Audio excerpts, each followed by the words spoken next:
Welcome back to Theresa.is.Dead. My name is Theresa and I'm very much alive. And if you're new here, welcome. I have an awful garbage mouth where I tend to use fuck as a comma. If you're not into that or weird shit in general, baby, this is not the place for you. Feel free to exit the video here. No harm, no foul. But I'll remember our time fondly. If you want to jump straight to the overall review of the products, I'll leave a time code down below. Feel free to jump ahead. Guys, I had the unfortunate pleasure of having to work today, which is really fucked up because I'm shooting this over the weekend. Long story short, it was not fun, totally uneventful. However, my commute home was fucking amazing. And I think it's because I'm not in the city normally on the weekends, but this was top notch. So as I'm walking towards the train station, I stop because right before I'm about to get on the train, I see a man in the middle of the sidewalk and he's wearing all winter garb. And what I mean by winter garb, I mean this man had a motherfucking bubble jacket on. He had snow pants, snow shoes, and one of those weird fucking fuzzy eared hats. And so for the next 45 seconds before the cops came and scooped him up, I watched this man make snow angels in the middle of a sidewalk. And can I say, I have never seen someone so happy in my whole entire fucking life. And all I kept thinking was,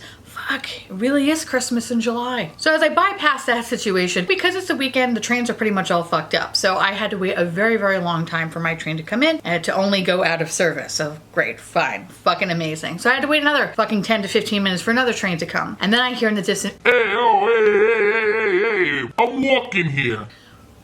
Okay, this demands my attention. So I look down in the middle of the platform and I see this man who I can only kind of describe as something from a fucking 80s movie. He has very thick black sunglasses and he's carrying an air conditioner unit. Now the air conditioner unit wasn't in a box, it was an actual fucking air conditioner unit. I watched this man, he was probably, I want to say like still probably 30 or 40 feet away from me. I watched him put the air conditioner unit on the floor. Now in this particular station, there are poles where you can kind of like lean on or whatever. In the middle of the platform, there's a lot of like TV screens, and within the TV screens it usually tells you like when the next train's coming, or like run some ads on the MTA or whatever the case may be. Because he was a little bit farther away from me, it was a little hard to see what he was exactly doing. However, a couple minutes later I just hear a round of applause. I'm like, what the fuck? And now I'm trying to look, but there's so many people in the way, and finally some people start to kind of spread out, and I see what this man did. This man took an air conditioner unit and he fucking brought it down there and he plugged it in, and he was sitting on the floor having it pointed to his face and then beckoning people to come sit next to him to enjoy the air conditioner. He's basically the hero of the E-train.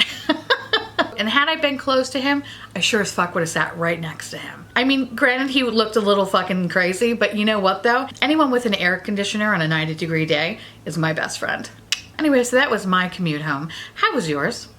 On today's video, we have an unboxing of Ipsy Glam Bag Plus and Boxycharm. But before I give you my overall thoughts, let me show you what I got in each box. Boxycharm Au Naturel. Elemis Superfood Vital Veggie Mask retails for $35. Butter London Natural Goddess Eyeshadow Palette retails for $32. Ofra Liquid Lip retails for $20. Kenjen Do Spa Cleansing Water Cloths retails for $17. Lexi Gaia 3-piece brush set retails for $30. Ipsy Glam Bag Plus Dive In. Pixi by Petra Glow Mist retails for $15. It Cosmetics Superhero Elastic Stretch Volumizing Mascara in Super Black retails for $24. Gold Fatten MD Bright Eyes retails for $55. Huda Beauty 3D Highlighter Palette in Golden Sands retails for $45. Perlice Watermelon Energizing Aqua Balm retails for $45. So for this video, I'm only going to be talking about the products that I was able to use. The ones that I haven't used is either because it's, well, I'll tell you why. So we're going to start off with Boxycharm. I'm not going to be reviewing the Elemis Superfood Vital Veggie Mask or the Kenjen Do Cleansing Spa Water Cloths or whatever the fuck this is. These two things we're not gonna do. Let's talk about the other three products in here. The first one's going to be this Ofra Liquid Lip in the shade Santorini. So you're probably asking, well, why don't you have it on? I don't like this. I don't like this. I don't like this. I love Ofra Liquid Lips. This is not one of them. This is an abomination to man. Get this the fuck away from me. When I first did the swatch, I was like, ooh, it was very dry. And I thought like, oh, maybe I got a bad one. So like I was shaking it up and I was still kind of getting like this really weird kind of almost oily kind of feel when I was applying it to the back of my hand. So when I started actually using the product, it took about I'm not even kidding, about 6 coats to match what this looks like. And I am doing it, obviously you can see in like the little corner here that I'm just showing you what the color looks like, but personally I don't really like the color, and I don't like whatever the fucking weird formula this is. The color also kind of has a little bit of a shift to it, so it looks like there's little sparkles in there, and it kind of looks like almost like a magenta with the blue sheen to it. Not my cup of tea, don't really like this. I'm actually gonna throw this out after I use it. I'm wondering if this went bad, because I have so many Ofra liquid lipsticks and none of them has ever fucking did whatever this did to me. So no. Next. So the next thing is the Lexi brush trio. By the way, if you're new here, hi, my name is Theresa. I'm a garbage person. I love Lexi brushes. Like, I love them so much. If I ever were to have a child, I would give it to them just to be on their PR list. Like, that's how much I love Lexi brushes. These brushes, I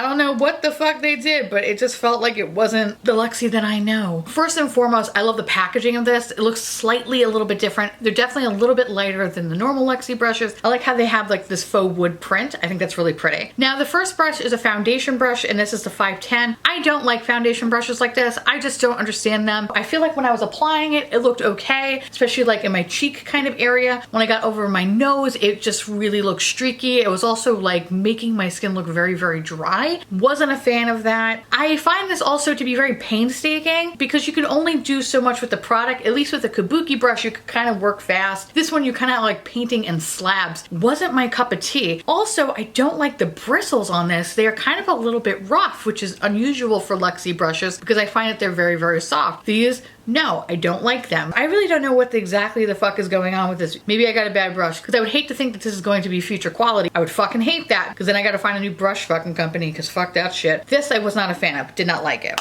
The second brush is a large eye blending brush, which is the 250. Again, has the faux wood feel. This is way too big for my eye. My eye is so fucking tiny. This, I was like, okay, this is actually reaching my eyebrows, what the fuck. However, I think what I'm gonna do is repurpose this brush and use it as kind of like a setting my under eye, because I think it's kind of perfect for that area. It's not good for my eye. The bristles on this are a little bit stiffer than say my other Lexi brushes, but not as stiff as that foundation brush, so that's pretty good. Yeah, it's not terrible, it's not bad. Would I ever buy this? No, I don't see a need to, because it was in my Boxycharm. I'm gonna keep it, but I wouldn't go out of my way to buy this brush. So the next brush is a Lexi 246 Precision Crease Brush. The thing about this that I don't understand is I feel like all the other crease brushes I own are very fluffy, and to me this kind of screams more of a concealer brush, and it looks almost similar to my e.l.f. concealer brush, or maybe like a hair bigger. I don't really see myself putting this so much in the crease as I would say, like, you know, putting on shimmers. I don't think I really see myself using this as a crease, because the bristles are kind of like very pointy, and that's the last thing I want to do is like shove pointy shit in my crease area. So how I used this brush today was actually with the shimmer shades and use some setting spray and then kind of just gently place it on my eye, and it was fine. So I definitely like this brush for that. Or I could actually see myself using some concealer as I'm like carving out my brows or whatever. I could see that, but pointy crease one, not for me. Again, the bristles are kind of hard on these guys, which is so fucking strange. So yeah, I feel disappointed with the brush set. Usually I'm very excited and it's the only thing that I really like in Boxycharm, but they fucking failed me this time, so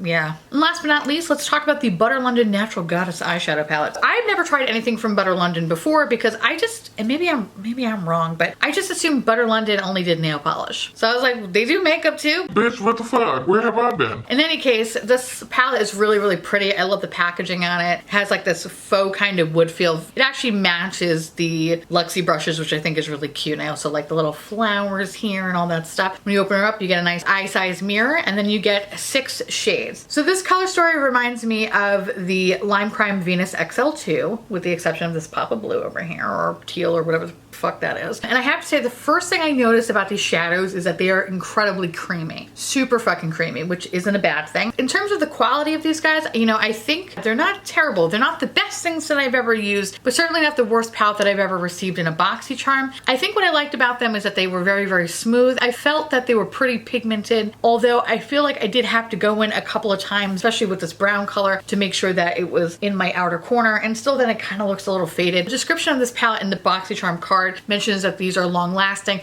I don't know if that's true. For today's looks, I used a MAC paint pot as well as a concealer base, and I didn't really notice a difference of applying the shadows on either base, whether it be more of a drier base or a wet base. I don't think that these shadows are going to be super long lasting, especially since like the brown is kind of lifting a little bit in my outer corners, which I'll zoom you in, show you what I'm talking about. It's not as vibrant as it once was. Also, I'll talk about that in a second as well.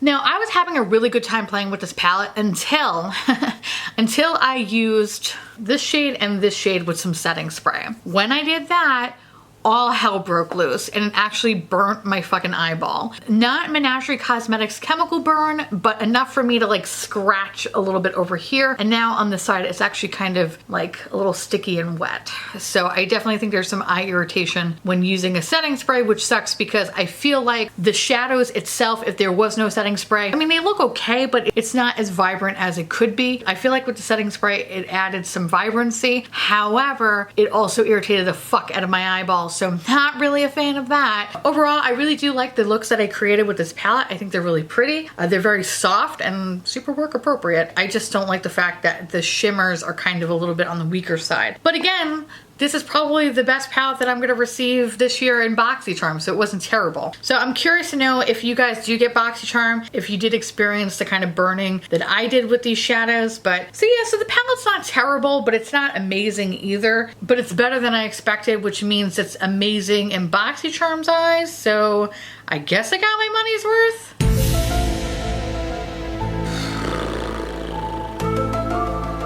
Let me know how you feel about this palette, because I'm curious, because I'm just kind of like, I don't know. I don't like how it burned my eye though. But it wasn't terrible, ironically enough. How fucked up is that? How fucked up is that I have to say that about Boxycharm? Like, well, it kind of burned my eye a little bit, but it wasn't that bad. I've had worse shit from Boxycharm. I feel like I'm in an abusive relationship. The end will never be near. Let's talk about some Ipsy Glam Bag Plus. Here are the two things that we're not going to be able to talk about. One is the It Cosmetics Superhero Mascara. And the next one will be this Gold Faden MD Bright Eyes. And the only reason why I didn't put it on is because I forgot to. I'll leave a pinned comment on this video to let you know how I feel about it, because I am intrigued, because I definitely do have dark circles, because your bitch lives in a really gross city and I barely sleep, so. I need this shit. Yeah, I'll let you know how I feel about it. I hope it works for me, because I would love to get rid of these dark circles. They're fucking gross. All right, so the first thing, which is the Pixi by Petra Glow Mist. According to the directions, you can actually use this before or after your makeup. Before, it basically just hydrates your face, kind of like that. Tasha Dewy setting spray. Or afterwards, you can use this as a setting spray. It basically adds a dewy finish. So I wanna say that I really do love the whole aesthetic of this. I think it's very clean. I love the mister. The mister is so awesome. It doesn't feel like the last mister I had from last month's Boxycharm, where it basically cum shot me in the face, so that's awesome. I really love the soft mist on this. So I'm gonna zoom you right in. So, I mean, I have to say, I think my skin looks pretty hydrated. Definitely think the setting spray did add a little bit of hydration to the skin, a little bit of dewiness, but not overly oily, which is really nice, and that's what I don't want. But here's the kicker. So when I sprayed this on my face, I was like, ooh, I like this. This is nice. And then about 45 seconds later, I was like, fuck, why is my face so fucking itchy? It did subside after a couple of minutes, but I really just wanted to Scratch my fucking head. So I wasn't a huge fan of that. However, I do want to try this a little bit more because I like how my skin looks with it. And I'm hoping that the second time I use this, I won't be so fucking itchy. But right now I feel fine. It was just the initial use. So hopefully the second time will be better than the first time. God only can hope. The next thing is Lisse Watermelon Energizing Aqua Balm. So basically this is just a lightweight moisturizer. Now before I apply any makeup, because my skin is so dry, and even though we're in the summer, and the reason for that is because I live in an air conditioned climate. I do not leave my house when it's over 83 degrees. So your bitch was staying inside all summer, all right? And that's why I'm gonna look like a beautiful uncooked chicken. For moisturizer, you have to obviously try it a bunch of times to really kind of weigh in what you think about it. But so for first impressions though, I like the smell of this. And if I can smell it, that means that the smell is very strong. So if you are not into fragrances, this might not be your cup of tea, but I definitely like the watermelon scent of it. It just smells clean. I also like that it's a gel cream. It reminds me of the Tatcha water cream in that way. However, you know, obviously it's two different products, you know, water cream versus this, but just kind of the feel of it initially reminded me of Tatcha. It definitely made my skin feel very smooth and hydrated. Didn't feel sticky or anything like that. I'll leave a pinned comment on this video to let you know if I have any sort of reaction, but initial thoughts, I don't mind this. I like this. And last but certainly not least, the thing that I was super fucking excited about, which is the Huda Beauty 3D highlighter palette. First of all, the packaging on these products are so stunning. So in this palette, you get one kind of cream shade and then the rest are kind of more like cream to powdery kind of shades. I didn't use this shade because I think initially you're supposed to lay this down first, but being that I had my base and powder and I was all ready to go, I didn't want to add any kind of cream to it. So I only utilized these two shades. But highlighter wise though, I'm glowing like an alien slut. I love it so much. I think it's really pretty. And this I use as a blush and it kind of reminds me a little bit of Benefit Coralista in that way. Super fucking pretty. It's definitely light for a blush, but I think in the summertime, because it's so fucking hot out and I have that 10-minute walk to the goddamn train, last thing I want to do is look like a melted science project. The other thing I do want to note though is that while I'm very happy that I did receive this in my box, and making my box I feel like well worth the money, I don't necessarily know if I would to ever repurchase this. I don't think the formula is that amazing. Like, I'd hit it, but I don't know if I'd call you again. You know what I mean? Like, that's kind of how I feel about this. Like, you a good fuck, but do I really want to sit through here and talk about how much you hate your sister?